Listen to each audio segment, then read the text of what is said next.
What's going on, guys? Welcome back to LOI Fan TV. I'm joined today by Luke to have a look at the new Ireland manager. It is, what's his name? Heimir Hallgrímsson. He's a dentist by trade, football manager by night. Uh, but yeah, a crazy appointment last week from the FAI. Heimir, sorry, Jesus, excuse me. Heimir Hallgrímsson is now the new manager of the Republic of Ireland. Luke, when you first heard the news, did you Google the name? Did you what was your initial reaction?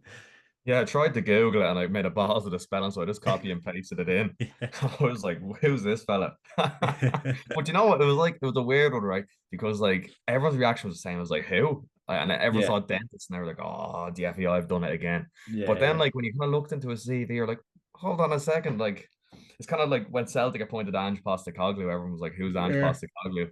So you're hoping Yeah. that it's gonna follow similar suit, but time will tell, I suppose. Time will tell. Yeah, yeah. In terms of the timing of it, I thought it was a little bit funny, like just with the whole Sunday independent investigation alongside RT into the kind of the FAI and things that had gone on in the past, and then they kind of felt like I know they kind of addressed it themselves, so they kind of felt like they'd rush it through to try and like bring the news somewhere else type thing. It just felt convenient that after 270 odd days, that was the week they decided to crack on and do it. Yeah, it's just signature FAI, isn't it?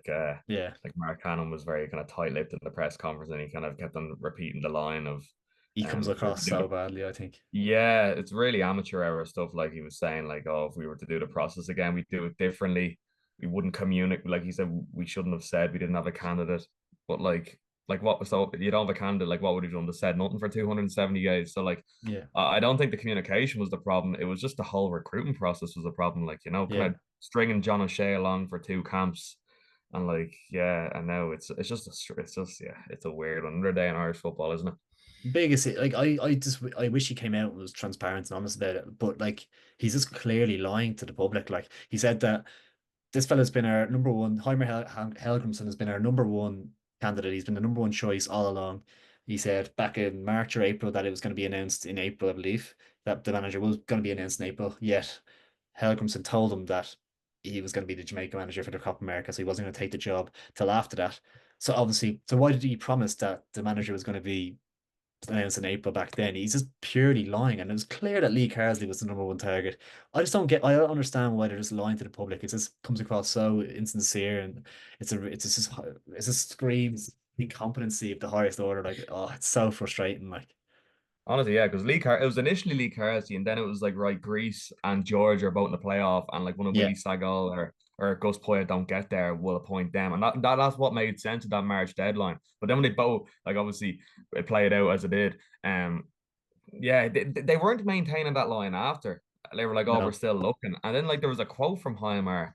Like, was it 2 months ago or a month ago before the Copa America when he was being asked about his future as Jamaica boss? He's like, oh, well, like all hands to the punt for the 2026 World Cup. So, like, he would not be saying that, like, if the Ireland job was a done deal in the background. You know what I mean? So no there's just way. so much stuff that don't add up here. But Yeah, it's just, yeah. yeah, yeah, They're it's typical, isn't it? they're an absolute disgrace. It has to be said, they're an absolute disgrace, and the whole search for a manager was an absolute disaster from start to finish. And like, yeah, it's just so bad. But in terms of Heimer, like he does come across quite well, I think, in terms of the press conference, he came across quite well, kind of charismatic, and but you can kind of see why he would impress in a job interview. But you kind of touched on his track record there, like obviously most recently with Jamaica. I think they finished bottom of their group in Copa America. I don't think they got any points in the end in that actually, in that group. And obviously the kind of biggest thing in the CV is obviously the Iceland job. I think he was co-manager for Euro 2016 when they beat England in the round of 16, and they got to the 2018 World Cup as well. So that is pretty impressive in fairness. So that's something we can look at, I guess. Yeah, they finished ahead of Croatia in that group as well to get to that 2018 World Cup, and they ended up getting to the final. So like Yeah. it's a mad. Yeah, I suppose it gives us a glimmer of hope, doesn't it? Like it's like for the money that was on show, I think it was like what was it like Kenny's on it was like 600 grand a year or something, and then they extended by 100 grand. I was reading this like yesterday, Yeah. and Heimer's on like 700. So like the budget for a manager, like for that for what you get to get somebody that's actually gotten a small nation to a World Cup and has multiple international job experience. Like it's actually good going. It's just the nature of how we got here. But yeah, like he seems like a nice fella. He spoke really well in the press conference I found, and Yeah, like obviously he was at the Shells game on Thursday, and he was at the Bows game on he Friday, was. and it Yeah, probably well could be at some more European games this week. So like yeah, and I saw the question because obviously the Jonathan Hill living abroad kind of yeah, came up in the press conference, and he said him and his wife are looking to move to Ireland. So that like look, something he seems committed to the cause, and I'm looking forward to seeing what he does. But like the whole John O'Shea thing's a bit interesting, isn't it? Like he wants you see we've traveled into Waterford to meet John O'Shea today, heard see, that. Yeah, to be his assistant.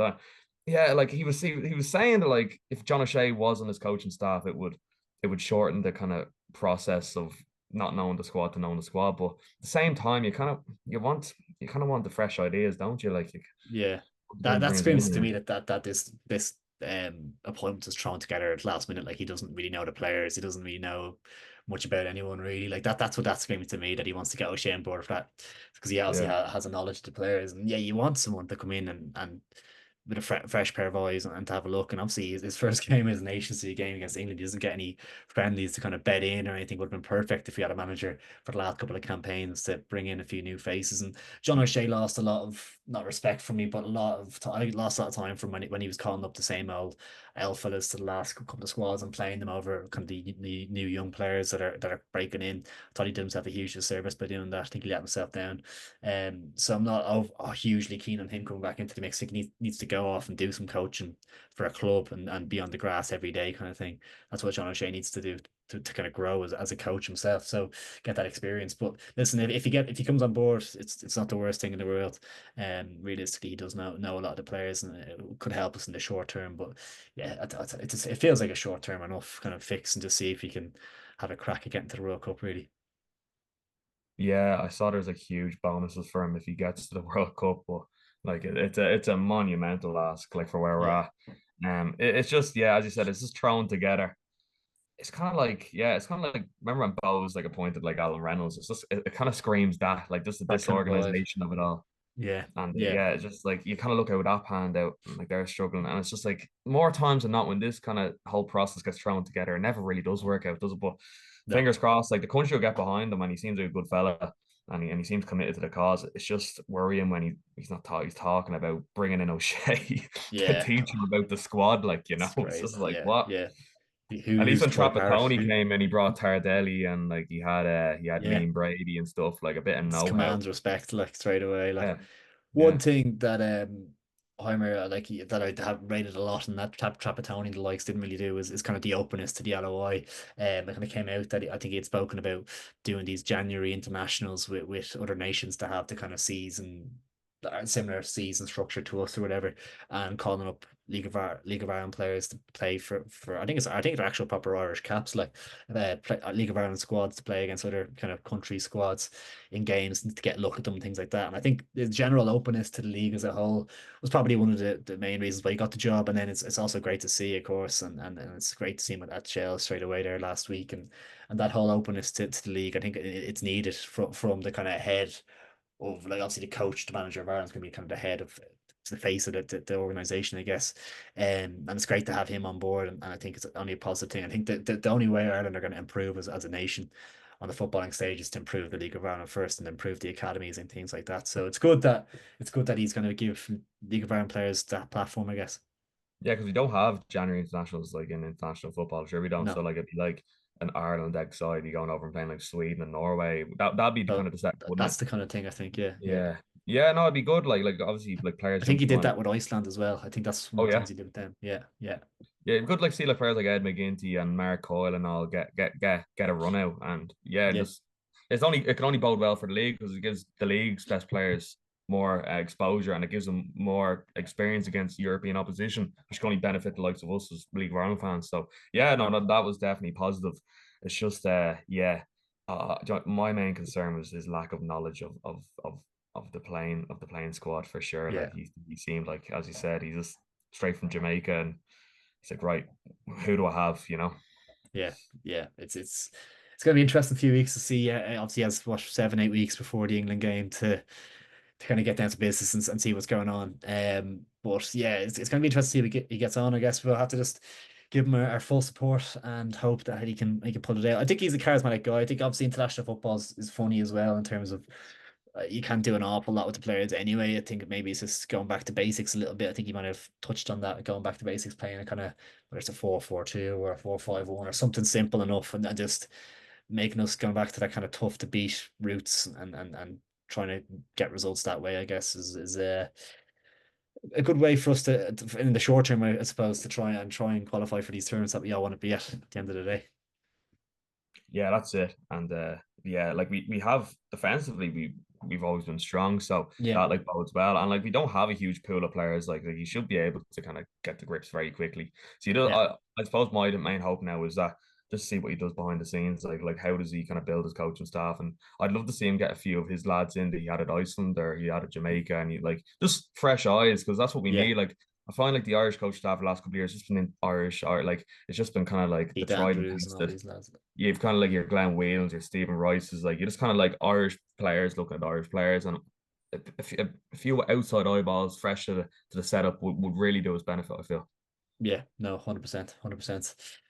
Well, guys, let us know what you think of the appointments down in the comments below, and let us know what you think of the FAI and how they've approached the whole appointment process. It'd be great to hear your thoughts. Please drop a like in the video if you did enjoy, and make sure to subscribe as well. Luke, pleasure as always, man. Thank you, Ross.